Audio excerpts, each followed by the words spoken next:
lalagyan mo sila dito. Tapos, meron din siyang lasa at ano yun? Yung amoy niya. Amoy.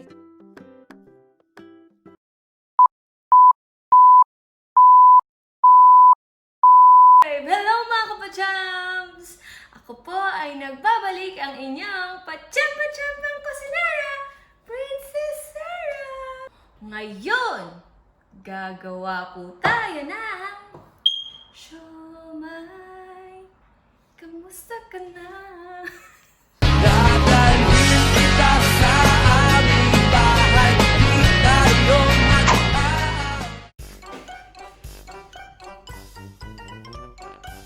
Muli kong ipinapakilala ang aking golden notebook. Oh, siomai yan. Siomai talaga.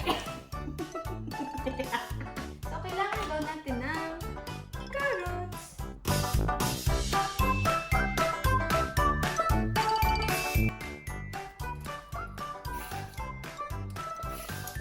So, guys, dapat ganito para mas maliliit siya pag nilagay natin sa ating siomai.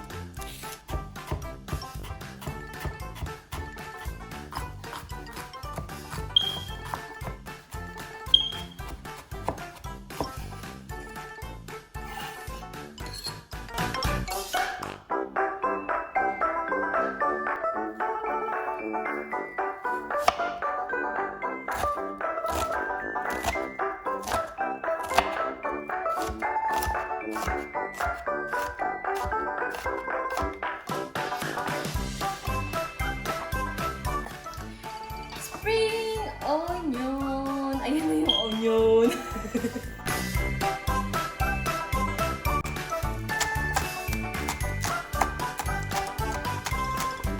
So, dapat maliliit din siya.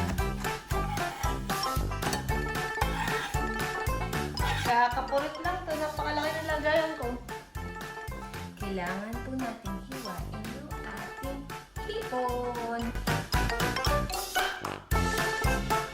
Mas masarap na fresh, guys, kaysa sa frozen na shrimp para mas malasahan natin. Pero hindi ka, seryoso, mas masarap pagka fresh.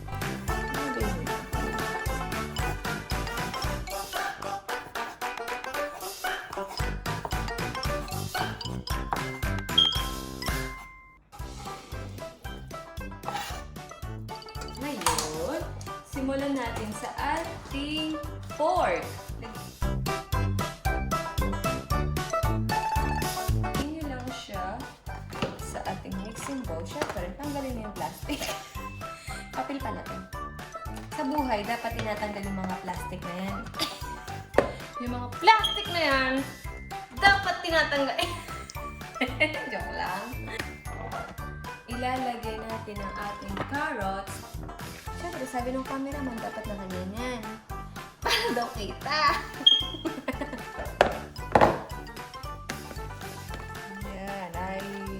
Tapos, yung ating napakadaming spring onion. Lagyan natin siya lahat. At ang ating onions.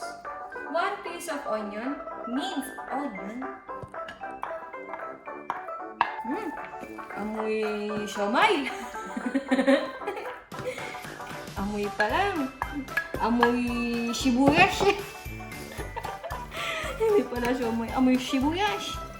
Tapos, yung ating shrimp. Ganyan talaga, guys, sa pagluluto. Lagay lang kayo ng lagay. Sige, halo-halo na. Lagay lang ang lagay. Timpla.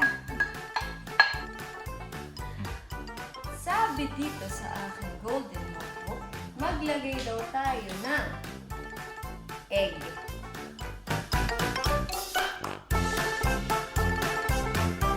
Ano nangyari sa tinidor ko?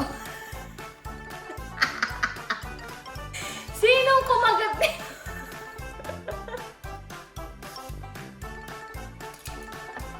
Yippee! Then, maglagay daw tayo ng liquid seasoning.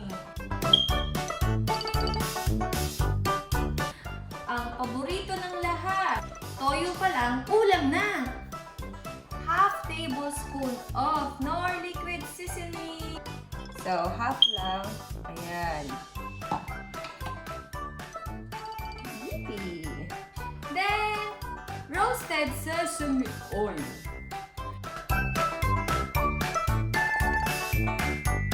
Maglalagay tayo ng half tablespoon din ng sesame oil.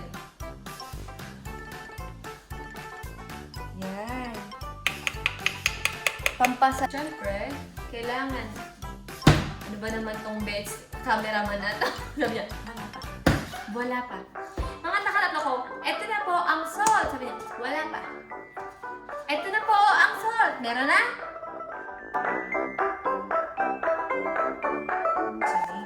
Dito, tansyahin niyo na lang.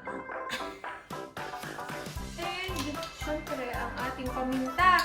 Hoy, binili ko na to hindi na to kay neighbor.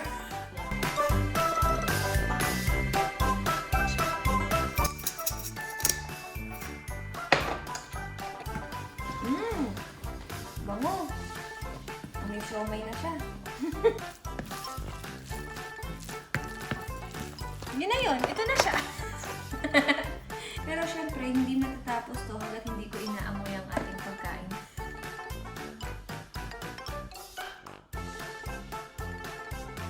Walang pa siyang paminta. Hindi mo na dito. Alam niyo guys, may kwento ko kayo. Kanina pa pala ako nagsasalita. Yung cameraman ko, hindi niya binibidyo. Inaku, nasa niya may tusok-tusok na cactus talaga dito. Itutusok ko talaga sa cactus. Ikaw, cameraman, lagi mo akong pinagagalitan. Tapos pag ikaw nagkamalit, tatawanan mo lang ako. Itutusok ko to sa'yo Gusto mo ma-acupuncture gamit to? Guys, tingnan niyo to, may ilaw. Shake! Oh, commercial lang, kayo naman.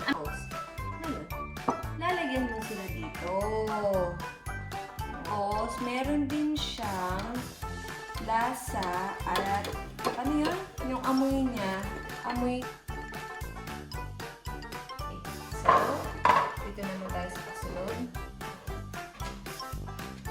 Ito na po ang ating wanton wrapper.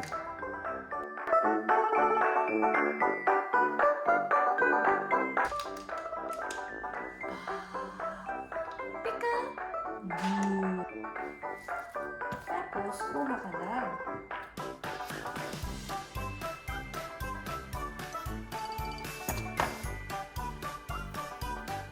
Hi, Mami! Marunong na ako mag-siomai. Daig pa kita.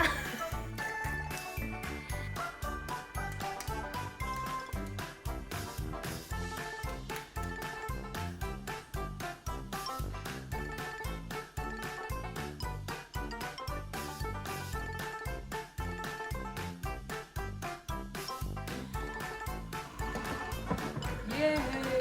I-set mo siya for 30 minutes lang.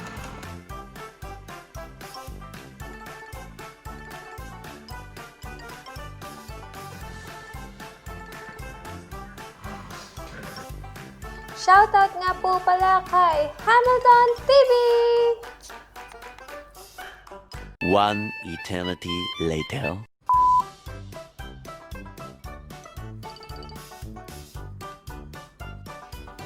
So mga kapadyams, tulad ng nakita nyo kanina, ang sikreto ng ating siomai ay ang pera o bayong! Pera o bayong! Bayong! Bayong! Ito ang sikreto ng siomai ko. Ang sesame oil at ang brush. So tulad na nakita nyo kanina, di ba pinahira natin yung ating steamer ng sesame oil. So yun yung sikreto nito. Para mas mabango, mas masarap, at hindi dumikit ang siomai nyo sa steamer, yun ang gawin nyo. I found my best friend. So, see ya guys! Hope you like my video.